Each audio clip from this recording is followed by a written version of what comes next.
Market update here on the 8th. So another crazy Friday here. We melted up all day after a gap down on Thursday. I mean, if you caught that move, that's awesome. There was a gap fill, and that's one thing that I should be reminding myself because I got stopped out on a trade here, is when you see a gap like this, you really should think that the market's probably going to go to that gap. That's most likely. And so if you're trying to catch a move like this, predicting it's going to stop at the 0.5 or 0.6 fib. So in this case, it went to the 0.78 fib. You really need to watch it because a lot of times it will go fill that gap before the next move down. Exactly what it did. And so I would, yeah, that was not a very good short opportunity, but I did short right here. So I lost minimally. So this move right here was impulsive. We hit the 0.5, 0.6 fib on this pullback. So I figured, oh, we're going to start wave 3 here. And we got a big move down. I bought in somewhere in this area, and then it dipped, and then it kept on going higher, and I got stopped out at 368.59, runs all the way to 370.53, and then I walked away from my computer, and then we get this move the last 2.5 hours of the day. So it was not a very good trading day for me, but that happens sometimes. So what is this though? This is a second wave in my opinion. ABC move right here. We can, let's try this new channel. So you can see it did get outside the parallel line a little bit. Didn't quite hit the 1.61 fib. But we get this big sell-off. That's to tell that it's an ABC move. And on this move right here, I think that we just got a truncated wave 5, which means it did not break the low of wave 3. So wave 1 ended right here. Wave 2 holds the top right here. And I think we began wave 3. Targets on this. Targets are most likely down here to 357. I would be looking for that to be pretty quick too. This took about 19 days, so about half of that is about 9.5 days. So we're looking at something around July 14th. So I'd be looking for 356 or so. So I'm looking at it kind of like this. It's probably going to be early in the week, but maybe something like this.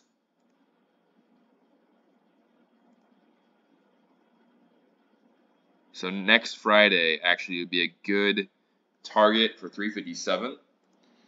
And then there's also the possibility that this goes all the way down here to 348. That would be the 1.61 fib. So if that were to happen, I would be looking for a move probably down here to like 353. A more impulsive move. But more than likely, it is going to be down here to 357-ish. So those two possibilities. This actually kind of looks like very symmetrical though. I kind of like this right here. And then bounce and then maybe even go lower than that. But again, 357 is the most likely possibility. Invalidation is above the high of Friday at 370.50-ish. So that's QQQ. Again, we're trying to get outside this midpoint or outside the outside line as well. That would be even better. But that would probably take another month or two. So I think it's probably less likely. Let's look at the length of wave 2 took month and 11 days. So far, we've been in this for about 3 weeks. So I would be looking for probably another like 2.5 weeks of this down. So it is possible that it does go all the way down here to 348. Anyway, IWM, I don't go over this very much. I think that this could be ultra bearish over the next like couple weeks. Just as everyone's getting all excited about growth stocks, this could be a big sell-off. Invalidation is above 188.94, but I've been looking for a C wave down here to 160 for a while. If you look at this,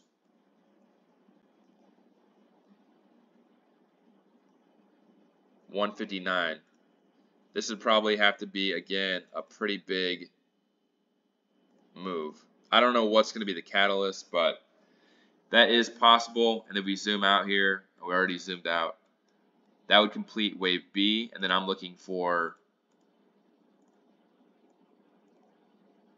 wave C up here to 195 going into the end of the year, and then I'm looking for a sell-off after that to new lows. So that is IWM. SPY, same thing as QQQ. Potentially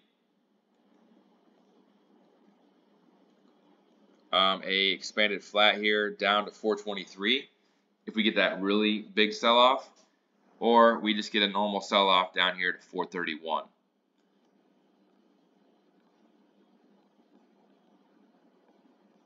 In the grand scheme of things, I still think this is just wave 4. So W, X, 1, 2, 3, 4, 5. So still more upside, but downside short term should be coming. And then Tesla. So Tesla, depending on what happens with QQQ, this is the one that everyone probably cares about the most. I think that if we get 357 on QQQ, this is probably going to come down here, gap fill, like I talked about in the video yesterday, and it'll just be a wave 2, and the log chart will be correct. But do not dismiss this possibility. If we get a big move in QQQ, this could easily be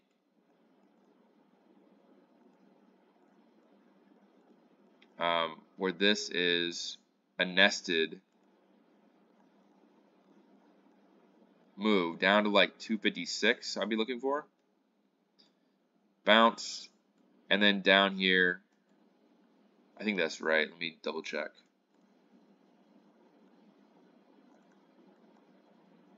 Yeah, 256. Oh, that would only be wave 3 of 3. So we'd bounce and then go lower, and that would only be wave 3. And then get wave 4, and I'd be looking for 235. Don't count that possibility out, because this could easily be an expanded flat. It doesn't look like it right now, but it's a pretty hidden move, and no one thinks that's going to happen. So most likely gap fill 265, but don't count out 235. Apple, not really that much to go over on Apple. Still just melting up, but I do think it's about to start a C wave, and it could actually be the same thing as Tesla, where it's a nested move. It would have to be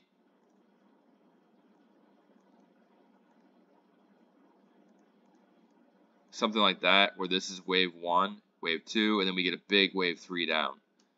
So all the charts are set up for a big move down, in my opinion. If we zoom out here on the weekly chart, you can see this has so far to fall. I would not be chasing this. Regardless, it hasn't dipped in such a long time. You lose your patience, but the 20 DMA on the weekly is at 170. On the daily, it's even at 186, but the bottom is at 179. We've barely even touched the middle in about a month and a half. So it makes sense for this to go all the way down here to 175 and gap fill. And so I would not be chasing these tech stocks. Meta, same thing. It actually has the highest weekly RSI ever this week. It just broke the 2013 IPO RSI high. So I don't think you want to be touching this stock. I would be out of it unless you have really tight stops. But you could wake up one morning and this is down 3%. You never know. Weekly is sitting here at 231. Even the daily is at like, it's only at 282, but the bottom area is at 264. So I'm not even doing Elliott Wave really on Apple, Meta, Microsoft really, except for these smaller moves. I think Meta could go down to 282 pretty easily. Microsoft, I think, can go down here to gap fill here at 316. I'm looking for a minimum of 323 on this move. The 1.61 fib is around that area, 320. So all the charts are basically set up for a move lower.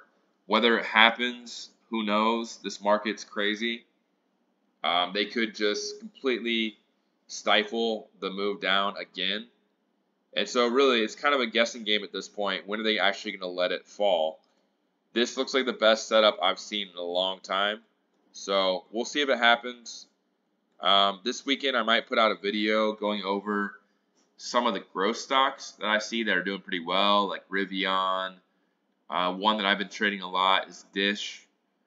So I'll probably do a SoFi video as well.